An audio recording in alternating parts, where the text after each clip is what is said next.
Oi, tudo bem? Eu sou o João Pedro Rocha e tenho uma pergunta para te fazer.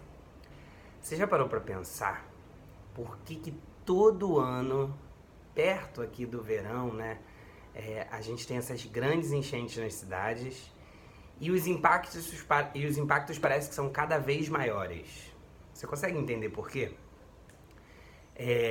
Muitas pessoas vão responder que é por falta de vontade política ou por falta de planejamento. Uma coisa que eu acho que a gente tem que desmistificar no Brasil é que não existe planejamento. De certa forma existe sim.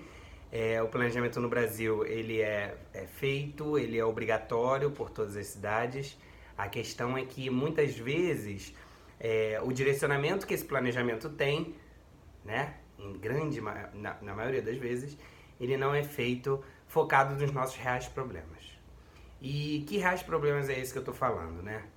Bom, a gente vê a temática de mudanças climáticas muito forte no debate internacional, mas muito pouco aterrissado nas nossas discussões de cidade. E eu trago essa questão porque a gente precisa entender que todas as nossas áreas de planejamento da cidade, sejam elas setoriais, seja ela o planejamento urbano em geral, e aí espelhado no plano diretor, que é a nossa estratégia de ordenamento territorial principal das cidades, elas precisam considerar as questões de mudanças climáticas no seu planejamento. Não adianta você fazer o melhor planejamento com os melhores técnicos, com os melhores engenheiros, arquitetos, sociólogos, pensadores de cidade, se a questão de mudanças climáticas não for considerada. E aí a gente fala também de adaptação às questões climáticas, adaptação a inundações, adaptações a grandes movimentos como deslizamentos, enfim. A gente precisa pensar e refletir as nossas cidades com esse escopo. Bom, e como se faz isso? Tem muitos técnicos que já são especialistas na área.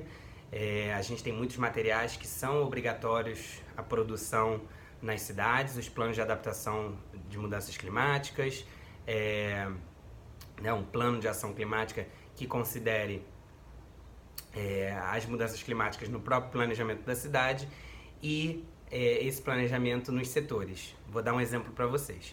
Quando a gente planeja um sistema de transporte, por exemplo, vamos imaginar uma via de BRT, de um ônibus rápido, né, numa via segregada.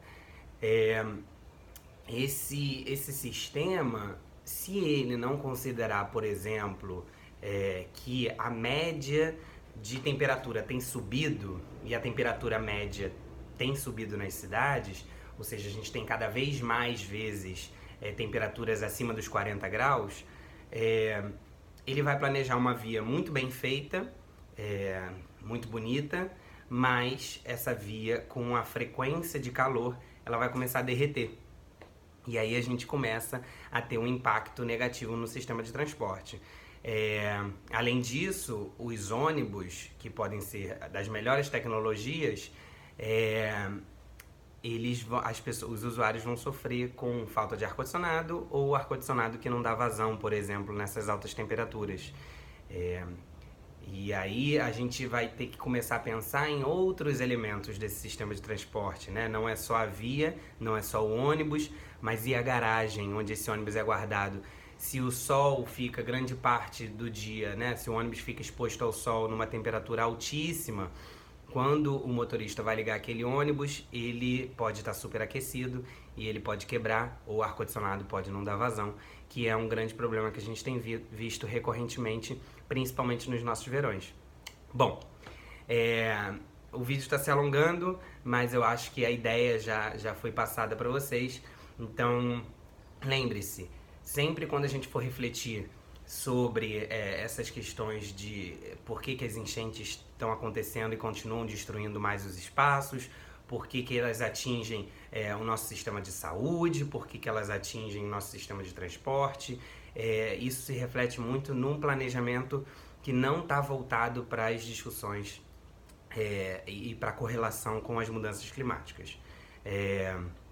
Um hospital planejado próximo a um rio, em que o tempo de recorrência, né, as vezes com que ele enchia ao longo da vida, era a cada 100 anos, e hoje os dados mostram que ele enche a cada 10, 5 anos, esse hospital não poderia ser construído ali.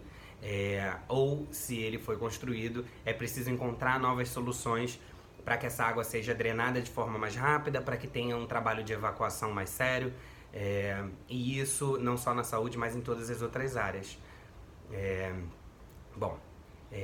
Muito obrigado por ter assistido até aqui. A ideia é que a gente faça mais vídeos como esse ao longo das semanas e que a gente vá clareando um pouco e trazendo novas informações e novas reflexões sobre temas recorrentes do nosso dia a dia. É isso, grande abraço, tchau!